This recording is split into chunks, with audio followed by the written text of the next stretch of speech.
The day I closed my eyes for the last time, heavy snow blocked the doors. Not a single soul from the Marquis of Genbei's estate came to see me off. The only thing by my side was that old pillow I brought from my maiden home. When I was 16, the bridal sedan carried me into the Marquis's estate. When the bridal veil was lifted, Lu Yunjung's face turned from anticipation to disappointment. He took 3 steps back, his expression filled with shock. How is it you? Where is Qinghe? This single sentence made me realize my situation. He said I was not worthy of the Marquis's estate, disliking me for not knowing proper etiquette. Not long after our wedding, he left me neglected in the back courtyard, withholding charcoal for the winter, and even the servants dared to give me attitude. Out of anger, I smashed his inkstone. During our argument, I accidentally fell, a dull pain throbbing in my temple. Later, when I was pregnant, I discovered an old sachet he had hidden away. It was a token of love from my cousin, Guru Yan, embroidered with the character Yan. In a fit of rage, I burned the sachet. During our struggle and argument, I lost my footing and fell. My body was ruined after that, and I feared I could never conceive again. The coldness of that day is something I remembered for the rest of my life. He stood on the steps, his lips trembling as he said, I didn't do it on purpose. I believed him. He couldn't even be bothered to do anything to me on purpose. From then on, my heart was like dead ashes. We faced each other with such coldness for a lifetime, wasting away from youth to old age. Until at last, we didn't even have the strength to look at each other with mutual disgust. On my deathbed, he didn't even come to take a single look. Just as well, as my final thought flashed by, in a daze, I seemed to see my 16-year-old self. Waking up from a dream so long, it felt like living a whole lifetime. It was as if fate had given me a chance to make up for my regrets. The moment this realization exploded in my mind, I pinched my arm hard. It hurt. It really hurt. This was no dream. This was actually real. I pulled back the blanket and stepped onto the floor, barefoot. The icy sensation rushed up from the soles of my feet. Unbelievably real. The bronze mirror reflected a youthful face. No wrinkles. No white hair. The eyes were so clear they seemed foreign to me. This was me. From outside the door came the voice of my maid, Chun Ka. Miss, are you up? The young mistress wants you to come over and choose some clothes. The young mistress. Guru Yan. Those 3 words felt like a bucket of cold water poured over me. I snapped awake instantly. No. She is not my cousin. I will never call her cousin again. She is Guru Yan. She was the one who made me bear the consequences of her betrothal. She was the one who, despite being betrothed first, had other designs. She was the one who left me in a desperate situation, while she found another way out for herself. I dreamed that she married Prince Jin, yet received no affection, left to guard an empty room alone. Meanwhile, I was stuffed into a bridal sedan and carried into the Marquis of Genbei's estate, becoming the target of Lu Yunjung's vented resentment. I will not let her manipulate me again. I took a deep breath, suppressing the surging emotions, changed my clothes, and walked toward the front hall. Along the way, the scenes from my memory overlapped with what was before my eyes. My uncle's house, the Gyu estate, was not very large, but it was exquisitely kept. Gurian's courtyard was on the east side, the largest and brightest one. I lived in the side room on the west side. This was arranged when I was brought back to the Gyu family 3 years ago. My uncle, Gu Mingyuan, is a 5th grade official. His rank is not high, but he is good at social climbing. My aunt, Lady Wang, does not come from a high background, but she gave birth to a good daughter, which makes her walk with an air of pride. When I arrived at the front hall, the whole family was already gathered. Guru Yan sat beside my aunt, looking down as she toyed with a jade pendant. Hearing footsteps, she looked up at me, the corners of her mouth curving into a smile. Mingyao is here. Have a seat. That smile was gentle and proper, leaving no room for criticism. I was once fooled by this very smile, believing she truly saw me as a sister. Cousin, I called out calmly, taking my seat at the very end. My aunt, Lady Wang, was beaming with joy. Master, the news from the palace is absolutely true. His Highness Prince Jin, indeed, at the flower viewing banquet, fell in love with Ruyan at first sight. My uncle, Gu Mingyuan, stroked his beard, the pride on his face impossible to conceal. Since the word came from the princess's manor, how could it be false? His Highness has already petitioned the Emperor, expressing his wish to marry Ruyan as his princess consort. Father, please stop talking about it. Yet the gleam in her eyes could not lie. She was absolutely delighted. Of course I knew why she was delighted. Her wedding date with Lu Yunjung was set for next month. The Marquis of Genbei's estate was considered prestigious in the capital, but compared to Prince Jin, one was on the ground, while the other was in the heavens. With Prince Jin currently basking in imperial favor, who wouldn't want to marry into his household? Only, pity poor Lu Yunjung, who was eagerly waiting for his bride to cross his threshold, only to receive news of a broken engagement. No, that is not right. It wasn't a broken engagement. I knew my uncle's calculations all too well. The engagement with the Marquis's estate could not be broken. Breaking it would mean offending them, but they couldn't miss out on the Prince of Jin either. What was the solution? A substitution, to swap Guru Yan with me. That was exactly how it happened before. My uncle and aunt knelt before Guru Yan and wept. saying they couldn't offend the Prince of Jin, and that they needed to give the Marquise's estate an explanation. After all was said and done, it boiled down to one thing. Mingyao, marry, in your sister's place. I was naive back then, thinking it was only right to share my sister's burdens. This time, I will never let myself become someone else's substitute again. Ruyan's marriage must be planned carefully. We cannot directly break the engagement with the Marquise's estate. It would look too bad. Why don't we? He glanced at me. I was all too familiar with that look. He had looked at me the same way before, as if looking at an object that could be used to fill a gap. Mingyao, you know the difficulties your cousin is facing. We cannot defy the imperial will regarding the Prince of Jin, nor can we offend the Marquise's estate. If you marry in her place, the Marquise's estate will save face, and your cousin's future will be secured. It is a perfect solution for both sides. Guruyan looked up, her eyes welling with tears. She took my hand. Cousin, I know this is unfair to you, but I really have no other choice. Her tears flowed on command, an even more convincing performance than before. Don't cry, cousin. I will do as uncle and aunt wish. My uncle and aunt exchanged a glance, both letting out a sigh of relief. Guruyan also dried her tears, and patted the back of my hand with relief. I smiled obediently, digging my fingernails into my palm. I will listen to you, but this time, I must listen to myself. Back in the side room, I closed the door and called Chunkao over.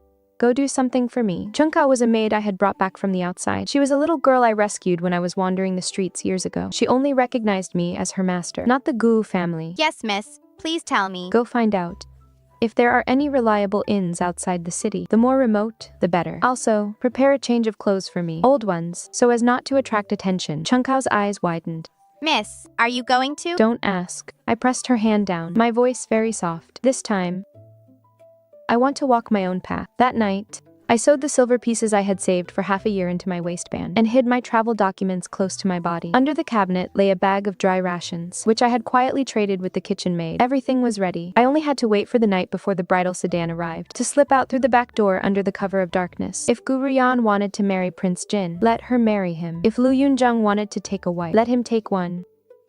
The grievances and schemes of these people had nothing to do with me, Lu Mingyao. The moon outside the window was very bright, casting a clear glow over the entire courtyard. I lay in bed, keeping my eyes open until the third watch, and then I heard a scream from the eastern courtyard. The scream was quickly muffled. I rolled over and sat up. I pressed my ear against the wall to listen. From the eastern courtyard, muffled voices could be heard. Something was wrong. My uncle was not at home. He had left for Tongzhou the day before yesterday. Why would there be a man in the manor? I tiptoed to the door and pushed it open. Under the moonlight, I saw a figure entering the manor through the side gate. I was all too familiar with that figure. It was Lu Yunjung. Broad shoulders, a narrow waist, and a swift, purposeful stride. I had once stared at that very back, harboring resentment for 20 years. Lu Yunjung. What was he doing here? My bundle was already packed. I had originally planned to slip out the back gate under the cover of night, but now, as if possessed, I stuffed the bundle back under the bed and quietly followed him. He went straight to Guruyan's courtyard, hiding behind a pillar in the corridor. I heard him lower his voice to stop Guruyan from crying out. Don't scream, it is me. Lu Yunjung's voice was kept very low, but I heard it loud and clear. This was the first time I had heard his voice. That familiar sense of irritation surged up again. My lord, how did you? I know everything. Your parents plan to have Lu Mingyao marry in your place, don't they? Then Guruyan said something that made my blood run cold. What if they are? There is nothing I can do. Since you already know, Lord Marquis, you should understand that this marriage— Qinghe. Lu Yunjung called her by her intimate name. Listen to me. I know you don't believe me, but I must tell you, I had a very vivid dream. I dreamed that you married the Prince of Jin. After he ascended the throne, he made you his noble consort, but he never touched you. You begged him to spare your father, but he refused. Your father was ultimately thrown into prison. Lu Yunfeng spoke, word by word, with absolute certainty. Marry me, and I won't let you suffer like that. My lord, what are you talking about? It was just a dream. How can you take it seriously? The dream was too real. So real that I feel the heavens are warning me. But tomorrow, I will not let the Gu family switch brides. When the bridal sedan chair arrives at the Gu residence, I will personally lift the veil. If it isn't you, I will humiliate the Gu family in public. When that time comes, would the Prince of Jin still want a woman whose betrothal was publicly broken by the Marquise's estate? My blood ran cold. In my past life, he only realized the bride had been switched after the sedan chair entered his estate. To save face, he didn't throw a tantrum then, but vented all his anger on me afterward. This time, he was planning ahead. To plug this loophole, Guru Yan fell silent. She was hesitating. Her shadow on the window paper flickered. She seemed to be shrinking back. My lord, don't force me. I am not forcing you, Ching He. I know your heart lies with the Prince of Jin, but his interest in you is merely a passing whim. Trust me just this once. Just this once. He spoke with such sincerity. Did he used to coax me like this too? No. He couldn't even be bothered to coax me. Yet, to Guru Yan, he was willing to speak on bended knee. I clenched my fists, my nails digging into my palms. Lu Yunjung spoke again. If she wants to marry in her sister's place, let her. Either way, I won't marry her. I've already made arrangements to marry her off to the nephew of the Vice Minister of Works. He is a notorious playboy in the capital. Doesn't she love easing other people's burdens? Let her have her fill of it. I suddenly stepped out from behind the pillar. Lu Yunjung, what right do you have to arrange my life? He whipped his head around, his eyes widening for a brief second. In the next instant, the shock in his eyes turned into realization. A cold sneer curled his lips. So you dreamed of it too. He looked me up and down. Life in that dream must have been quite miserable, wasn't it? I was trembling with rage, yet my lips curved into a smile. Still better than you. In this life, you still won't get to marry Guruyan. She wants to be the princess of Jin. Who do you think you are? Liu Mingyao, why are you acting so tough? In the dream, you married me. Now, you still have to marry the man I chose for you. Did you think you could escape? I will escape, just watch me. Do you think you can? Is it any of your business? The two of us stood like two beasts in a standoff, glaring at each other. You two, what are you talking about? What dream? What on earth did you dream about? Neither of us paid her any attention. Lu Yunjung suddenly smiled. He took a step closer, his voice lowered so only I could hear. Liu Mingyao, you'd better not fall into my hands, otherwise. I tilted my head up and said to him, don't worry. I would rather spend my entire life alone than ever step into your bridal sedan. With that, I turned and left immediately. I didn't even take my bundle of belongings. I bolted straight for the back gate, but I crashed right into a firm chest. Looking up, it was Lu Yunfeng. I didn't know when he had circled around to the front, deliberately blocking my path. The moonlight shone on his face, and in his eyes was an emotion I couldn't quite read. Move aside. Before I could finish my sentence, what is the rush? His posture was lazy, like a cat playing with a mouse. Liu Mingyao, there are some accounts we need to settle clearly. I have nothing to settle with you. We tortured each other for 20 years. You hate me, and I hate you too. But those 20 years were ultimately wasted on a single marriage certificate. I don't want to marry you again. And you don't want to marry me either, right? Of course. Then that makes things easy. Tell your family that you won't marry in her place, and I will go call off the engagement myself. Would you really be so kind? Of course I have a condition. Just as I thought. What condition? Your future marriage will be decided by me. Whomever I tell you to marry, you must marry. By what right? By the right that your uncle currently needs a favor from me. The Go family wants to latch onto the influential Prince of Jin, yet they dare not offend the Marquis of Genbei's estate. As long as I don't agree to call off the engagement, Guruyan can forget about marrying the Prince of Jin. For his daughter's sake, your uncle would agree to anything. He was right. For the sake of Ruyan's future, Uncle wouldn't hesitate to sacrifice my lifelong happiness, let alone agree to a single condition. Aren't you afraid I'll tell Prince Jin? Go ahead and tell him. Prince Jin only has eyes for Guru Yan right now. Do you think he'd believe you? Besides, you're an unmarried young lady, meeting me in the middle of the night to negotiate terms. Who would suffer more if word got out? I clenched my teeth. This man had always been an expert at manipulating people, and he had only gotten worse. Fine, but you must guarantee that you won't make me marry someone completely absurd. Don't worry. The person I choose will certainly be a match for you. Early the next morning, Uncle went to the Marquis of Genbei's estate. I didn't know what Lu Yunjung said to him. Only that Uncle returned with a grim expression, yet he still nodded in agreement. Mingyao. Aunt called me over, her smile looking worse than a sob. The Marquis said, the engagement can be broken, but your future marriage must be arranged by him. Guru Yan stood nearby with her head bowed, not saying a word. Of course she wouldn't say anything. It wasn't the first time I was being sacrificed. I lowered my eyes, my voice calm. I will follow Uncle and Aunt's arrangements. Good child.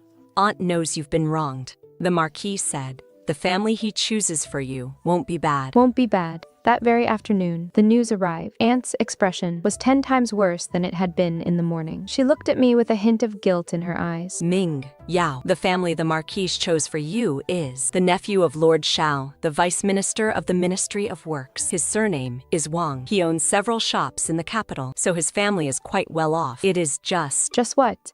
It is just that this man is not very suitable to be a husband. I didn't even have to guess to know what not very suitable meant. Sure enough, the Shao family sent someone over the next day for a matchmaking meeting. He was a merchant's son in his 30s. His speech was somewhat vulgar, and his mind was entirely set on clinging to the powerful and influential. What he fancied was never me as a person, but rather the prestige of being related to the Guyu family. Sitting in the pavilion, before we had even exchanged many words, he already exuded a strong air of worldly opportunism. Sitting behind the screen, I let out a silent sigh. So this was the good family Lu Yunzheng had chosen for me. He was no longer entangling himself with me. Instead, he chose to humiliate me in this manner. After seeing off the visitor from the Shao family, Ming Yao, how about I go and speak to the Marquise again? There is no need. Let it be this family. My aunt left, looking as if a great weight had been lifted from her shoulders. I closed the door, leaned against it, and slowly slid down to sit on the floor. The moonlight outside the window was beautiful. Just like last night, I dragged my bundle out and patted the dust off it. My plan to escape had to be moved forward. The day of the matchmaking meeting was very sunny. My aunt wanted me to dress decently, but I deliberately chose a half-worn dress. After all, what that man named Wang fancied was the title of the second miss of the Gue family, not me as a person. Tea and pastries were set out in the pavilion. I sat up straight and proper, waiting for the man to arrive. When the sound of footsteps approached, I instinctively clenched my handkerchief. Led in by a servant, the man entered, bowing and exchanging pleasantries the moment we met. Every other word out of his mouth was about Prince Jin and the Marquis of Jembe, as if the one he was marrying wasn't me, but the prominent relatives behind me. Holding my teacup, I responded half-heartedly, while mentally calculating which escape route would be the safest. As the meeting was drawing to a close, a familiar figure stepped out from behind the moon gate. Lu Yunzheng. He was dressed in a dark brocade robe, fluttering a folding fan in his hand as he strolled over unhurriedly, a meaningful smile playing on his lips. Oh,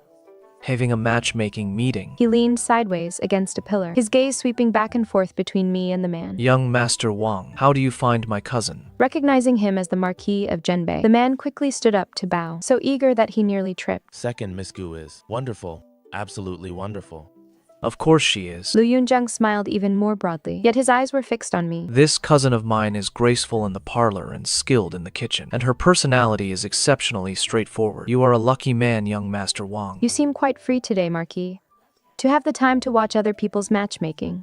Just passing by. He snapped his fan shut and took 2 steps closer. The man I chose is quite good, isn't he? A perfect match for you. He is indeed good. I smiled gently. I think he is also a great match for you, Marquis. How about I put in a good word for you with young Master Wang? Lu Yunzheng's face darkened. The man didn't hear clearly and craned his neck to ask. What did you say, second miss? Nothing. I stood up. Young Master Wang, let's end today's meeting here. My aunt is still waiting for my reply. I turned to leave. Lu Yunzheng suddenly reached out to block my path. Liu Mingyao, you can't run away. Just marry him obediently, and that will be... His words caught in his throat, because outside the moon gate behind him, someone walked in slowly from the side gate. He had a tall, slender figure, and walked with a calm, unhurried pace. His gaze swept across the courtyard, as if he had just strolled in by chance, but his commanding presence instantly silenced everyone in the courtyard. Lu Yunzheng's face turned pale instantly. Before I could react, the man had already walked up to me. Against the light, I saw his face clearly, with sharply defined eyebrows and bright eyes, a high-bridged nose, and slightly pursed thin lips. His almond eyes held a clear, bright light. He carried a faint scent of agarwood, clean and pleasant. It was Xiaoyan, Prince of Jin, but unlike the emperor in the palace who used to have hazy, drunken eyes, and always hesitated to speak, the youth before me was high-spirited, with a fearless energy between his brows. He looked at me, and the tips of his ears slowly turned red. Miss Ga, we meet again. I opened my mouth, not knowing what to say. He came to the Gu family's residence, but shouldn't he be looking for Gu Ruyan? Xiaoyan's gaze passed over me and landed on Lu Yunzheng. His gaze changed instantly. The gentleness with which he had looked at me just now was completely swept away, replaced, instead, by a condescending coldness. Lu Yunzheng, He called him by his full name. what are you doing here? Lu Yunzheng had already dropped to one knee. Your servant pays respects to your highness. The marriage agreement between the Gui family and the Marquise's estate, has it not already been called off? Yes, it has been called off. Then what are you still doing here? Lu Yunjung grit his teeth. Your servant was just passing by. Passing by. Xiaoyan raised an eyebrow. To pass by the Guillot family's backyard, all the way from the Marquis of Genbei's estate. That is quite a detour. Lu Yunjung's face turned ashen. He prostrated himself on the ground, not daring to look up. Xiaoyan looked down at him. After a moment of silence, he suddenly said, I do not wish to see you continuing to pester Miss Lu. Miss Liu? Not Miss Gu. That was me. Liu Mingyao. Lu Yunjung snapped his head up, then quickly lowered it again. Your servant would not dare. Your servant has nothing to do with the second Miss Lu. It is best if you do not. Xiaoyan withdrew his gaze.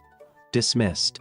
Lu Yunjung stood up. Before leaving, he cast a glance at me. In that glance, there was shock, there was confusion, and there was also something inexplicable. He left through the side gate. Only Xiaoyan and I were left in the pavilion, along with the bewildered young Master Wang. Xiaoyan turned to look at me. His gaze shifted back again. So warm and gentle, he didn't seem like a prince at all. Miss Liu.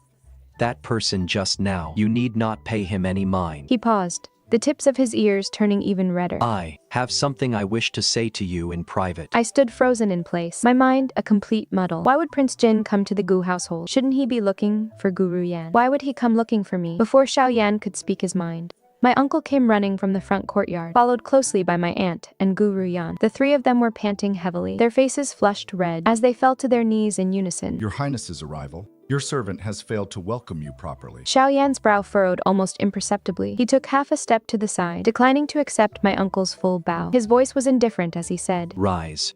I am traveling incognito. There is no need for such grand etiquette. My uncle stood up tremblingly, beads of sweat rolling down his forehead. My aunt was even more dramatic. Kneeling on the ground, she kowtowed twice in succession before being helped up. Gu Ruyan, kneeling at the very back, slowly raised her head. Her attire today was brand new. She wore a pale orchid-colored gown, and in her hair, she had pinned a pure gold step-shake hairpin. The hanging tassels swayed gently with her movements. The powder on her face was applied in a thin, delicate layer, her eyes full of tender affection, and her lips touched with rouge. She knew Prince Jin was coming. The news had come from the palace. Prince Jin had sent a formal request, saying he wanted to visit the Guyu family. My uncle's hands were shaking when he received the request. My aunt had turned Guruyan's wardrobe completely upside down, picking out the most expensive jewelry to put in her hair. But now, on Guruyan's meticulously prepared face, her smile was freezing up bit by bit, because Xiaoyan wasn't looking at her. From the moment my uncle stood up until now, Xiaoyan's gaze had remained fixed on me. My aunt noticed this and tried to smooth things over, saying, Your Highness, this is my daughter, Ruyan, at the flower viewing banquet last time. I know. His tone polite but distant. Miss Gu is well known for her talents. I have long heard of her. After saying this, he looked back at me. This look was far too direct. My aunt's smile completely crumbled. Guruyan's face went pale for a moment, but she quickly forced a smile again. Your Highness's visit to the Guyu family. Is there something you wish to instruct us with? I came to see someone. Everyone's eyes instantly shot toward me. My uncle's lips trembled as he squeezed out a smile that looked worse than crying. Your Highness knows Ming Yao. I do. Xiaoyan did not avoid his gaze. We met 10 years ago. My uncle's face instantly turned pale. I didn't know how I managed to walk into the main hall. Xiaoyan took the seat of honor. My uncle sat beside him to accompany him. My aunt and Guru Yan sat in the lower seats. I was arranged to sit opposite Xiaoyan. Across the short distance, I could clearly see his Adam's apple move as he drank his tea. Guru Yan desperately tried to find things to talk about, chatting about interesting anecdotes from the flower viewing banquet, and sharing the latest gossip from the palace. Her voice was sweet and soft. Xiaoyan responded politely, but after each reply, his gaze would return to me. It was a strange feeling, as if I were wrapped in something, warm and cozy, yet making my heart flutter. I lowered my head to sip my tea, the tea reflecting my flushed face. Half an hour later, Xiaoyan stood up to take his leave. My uncle offered to see him out, but he raised a hand to stop him. I have a few words I'd like to say to second Miss Liu in private. These words were like a pebble thrown into the water, sending ripples outward. Guruyan clenched her handkerchief tightly. My aunt opened her mouth but closed it again. My uncle froze in place, not daring to move. Xiaoyan led me to a quiet spot in the backyard. There was no one around, only the rustling of bamboo leaves in the wind. He stopped walking, turned around, and looked at me. In those phoenix eyes, there was no aloof nobility, only a kind of cautious anticipation. Miss Liu, Yes? do you really not remember me? I was stunned for a moment. What? He took a step closer to me, his voice dropping lower, as if afraid of disturbing something. When we were 6 years old, in the dry well. The dry well. Those words were like a key, suddenly unlocking a dusty door. Deep within my memory, 6 years old, the enemy army attacking the city. Horses startled in the middle of the night. The dry well. A boy covered in mud, huddled in the well, shivering with fear. His eyes lit up for a brief moment when he saw me. You are that little boy. The corners of Xiaoyan's mouth curved upward, forming a beautiful smile. You finally remember. My mind was buzzing. Before the enemy soldiers pulled you up from the dry well, you threw down a pouch. There were sweets inside the pouch and a note. On it, the word Yao was written in crooked handwriting. After peace was restored, I had people search the entire city for you. But the portrait the Giyu family submitted depicted someone else. Her face was rounder than yours, and her eyes were larger than yours. She didn't look like you at all. I searched for 10 years. At the flower viewing banquet, I saw you arguing with someone behind the rockery. The word Yao was embroidered on your sleeve, with an orchid embroidered next to it. The embroidery style was exactly the same as on the pouch back then. I thought it was Gu Ruyan. Because the Guiyu family claimed to the public that the daughter who was lost and then found was Giyu Ruyan. At the flower viewing banquet, I stared at her for a long time, always feeling that something was off. That day when you mended my clothes, I saw the scar on your finger. It was scratched by a stone in the dry well back then. I remember it. I finally realized I had found the wrong person. He raised his hand, seeming as if he wanted to hold my hand. His hand paused in midair, and then he withdrew it. That letter inviting me to the tea house was not written by you. It was Gu Ruyan. I thought it was you. I thought you remembered me too.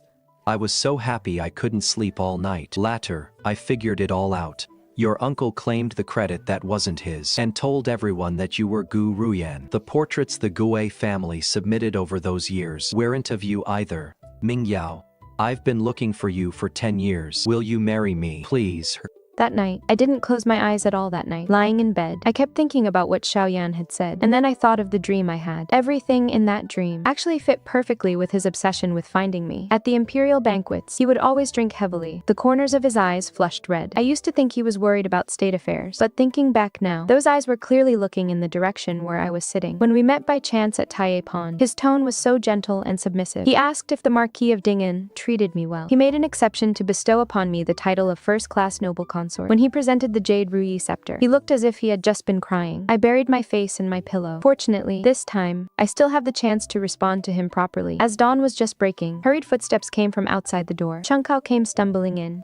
Miss, someone from the palace is here with an imperial decree. The whole family has been ordered to go out and kneel to receive it. I sat up abruptly. My aunt's shrieks came from the eastern courtyard. Ruyan's imperial decree. Ruyan's imperial decree has arrived. Quick, change Ruyan's clothes. Gu Ruyan emerged from her room, surrounded by maidservants. The hairpins and ornaments on her head jingled. Her face was caked with 3 layers of powder, and her red lips were so bright they looked ready to drip blood. As she passed by my door, she paused for a moment. She glanced at me. In that glance, there was smugness, contempt, and a trace of charity, like pity. Sister, help me see later.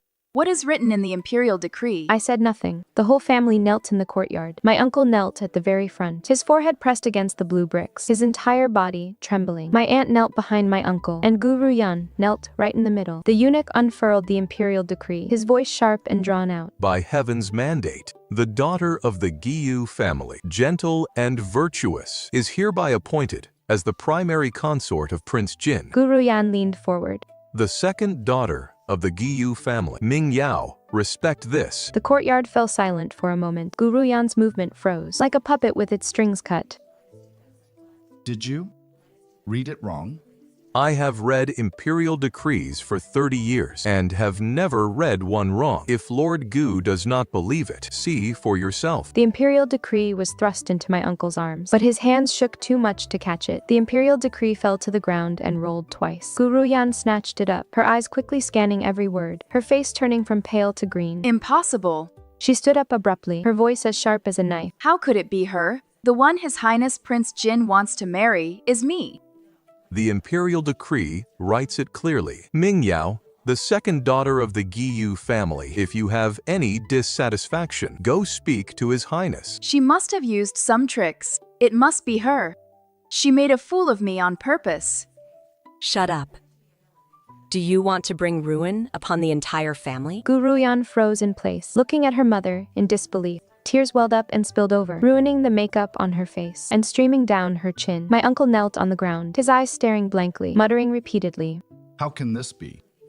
I stood up. and calmly accepted the imperial decree. His Highness asked me to pass a message to the second Miss Gu. The sachet from the dry well, he still has it. My eyes grew hot with tears. From the corner of my eye, behind the moon gate, a figure flashed by. Lu Yunzheng. I didn't know when he had arrived, nor how long he had been standing there. He stared fixedly at the imperial decree in my hand, his Adam's apple bobbing up and down, his lips trembling, yet he couldn't make a sound. Even to his death, he never knew that the one Xiaoyan had always been looking at was me. Those rewards, that concern, and those moments of hesitation, none of them had anything to do with him. He had been obsessed for 2 lifetimes, but in the end, he had found the wrong person. I withdrew my gaze, holding the imperial decree, and walked back to my side room, step by step. Gu Ruyan's crying did not stop for a long time. I did not look back. On the day I entered the palace, I wore plain, simple clothes. Xiaoyan was waiting for me at the palace gate. Seeing my attire, he said nothing, only squeezed my hand gently. Let's go. The emperor met me in the imperial study, and the empress was there too. Their eyes were slightly red, looking at me with heartache.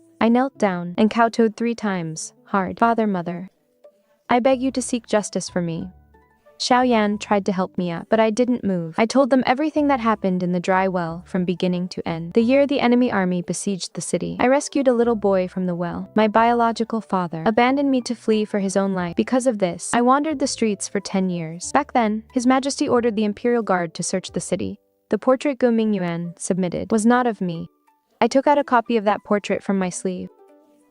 The person in the portrait was Gu Ruyan. The emperor's face darkened. The empress picked up the portrait, took a look, and took a deep breath. It indeed doesn't look like her. Mingyao has a sharper chin, and her eyes aren't this big. Gu Mingyuan falsely claimed credit and deceived His Majesty for 10 years. For these 10 years, he boasted to the outside world about his merit in saving the crown. The evidence was presented one by one. Account books, letters, and witnesses. Xiaoyan had already investigated and prepared everything for me. There was a long silence. Gu Mingyuan.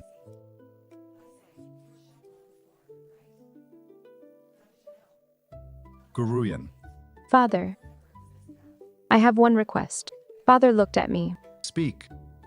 Gu Ruyan and Lu Yunfeng, the Marquis of Zhenbei, had a marriage agreement long ago. Due to a twist of fate, they failed to marry. I beg Father to fulfill their wish, allowing the lovers to finally be together, and also giving her a place to settle down and live. The hall fell silent for a moment. The empress raised her eyebrows slightly. The corners of Xiaoyan's mouth curled up slightly. He understood what I meant. It was to return her to her original position, and to settle all scores between her and me, so we could each live our own lives. If Gu Ruyan wanted to be the princess of Jin, she shouldn't have used deception. Lu Yunzheng wanted to manipulate my marriage, but he already had a prior engagement with Gu Ruyan, so he should bear the consequences himself. Father pondered for a moment. Granted. The day the news reached the Goyu family, Gu Ruyan's wailing could be heard down the entire street. I won't marry Lu Yunzheng. His Highness, the Prince of Jin. His Highness was clearly going to marry me. My aunt collapsed on the ground, her eyes vacant. It is all over. I stood outside the Gu residence, watching the imperial guards seize the estate. Chests of gold, silver, and jewels were carried out. The pure gold hair tassel with butterfly and moon shadow designs was among them. The item the empress had bestowed upon me back then had been hidden away by Gu Ruyan for 3 years. When the officers dragged Yu Ruyan out of her room, her voice was already hoarse from crying. Liu Mingyao, you ruined me. You ruined me. I took a step back and looked at her calmly. Coming to this point is entirely the result of your own choices. What was obtained through deception must eventually be returned. Take care of yourself from now on. My words completely silenced her. She gaped, unable to utter a sound. On the day Lu Yunzheng came for the wedding, his expression was incredibly complex. Sitting on his horse, his eyes stared straight at me. He wasn't looking at Gu Ruyan, he was looking at me. Liu Mingyao, this move of yours was truly ruthless. You must be joking, Marquis. I am merely letting everything return to its proper course. The affection between you and my cousin should not have been delayed by me. When the bridal sedan was lifted, Gu Ruyan was still crying inside. Lu Yunzheng rode his horse at the front, never once looking back. Firecrackers exploded, and red paper scraps filled the air. I watched for a moment, then turned and walked away. Behind me, Chengkao came jogging to catch up. Miss, His Highness is waiting for you at the entrance of the alley. The sunlight was just right, warming the entire long street. Xiaoyan stood by the carriage, holding grapes in his hand. Let's go. Let's go home. On the day of our grand wedding, the bridal dowry stretched for miles. The bridal sedan departed from the palace and made a full circle around the most bustling streets of the capital, with music playing and drums beating. Red silk fluttered everywhere. The common people crowded the roadsides to watch the spectacle, saying that the Prince of Jin's wedding was even grander than the crown prince's back then. When the bridal veil was lifted, Xiaoyan stared at me for a very long time, as if to confirm that this was not a dream. His eyes were slightly red. I won't make a mistake. This time, I won't make a mistake. A new batch of grapes from the western regions had arrived, glistening, purple, and plump. Xiaoyan personally peeled one and held it to my lips. Have a taste. I opened my mouth and took it. It was so sweet that I was stunned for a moment. In the past, at the Gu household, the best of everything always belonged to Gu Ruyan. By the time grapes were sent to my room, they were already withered and shriveled, falling off the stems. I would pick them up and eat them, thinking that was what sweetness tasted like, but it wasn't. Fresh grapes are supposed to taste like this. Seeing my eyes well up with tears, Xiaoyan thought they were too sour for me. He quickly peeled another one. This one is sweet. Have a taste. Our daily life after marriage was very simple. He went to court, and I waited for him to return at the manor. Sometimes he would sneak back early, bringing a bag of roasted chestnuts, still warm from being tucked inside his robe. For the first time, I realized what it felt like to be held dear. At the very center of someone's heart, it wasn't charity, nor was it guilt. Nor was it since no one else wants you anyway. It was I only want you. As time went on, I gradually heard news from the Marquis of Zhenbei's manor. Gu Ruyan and Lu Yunzheng fought bitterly at first, complaining about everything and clashing at every turn, but life had to go on. After grinding through more than half a year, the two of them seemed to have found a way to get along. The frequency of replacing broken porcelain in the manor grew less and less. I heard that after Gu Ruyan became pregnant, her temperament quieted down a lot. I didn't deliberately pry, but when I heard Chengka mention it, my heart suddenly felt very peaceful. Their lives finally had nothing to do with me anymore, and my life had only just begun. When the news reached us, Xiaoyan was peeling watercolor drops for me. After listening, he looked up at me, seeming to want to say something. You are much more peaceful about this than I expected. Everyone has their own fate, and everyone walks their own path. My life is going so well now. I can't be bothered to waste my energy on the past. He sighed, pushed the peeled watercolor drops over, his eyes filled with helplessness and indulgence. Outside the window, the crabapples were in full bloom, and the wind carried a sweet fragrance. So this is what it feels like to be loved. What is it like? Like grapes. Sweet, so very sweet.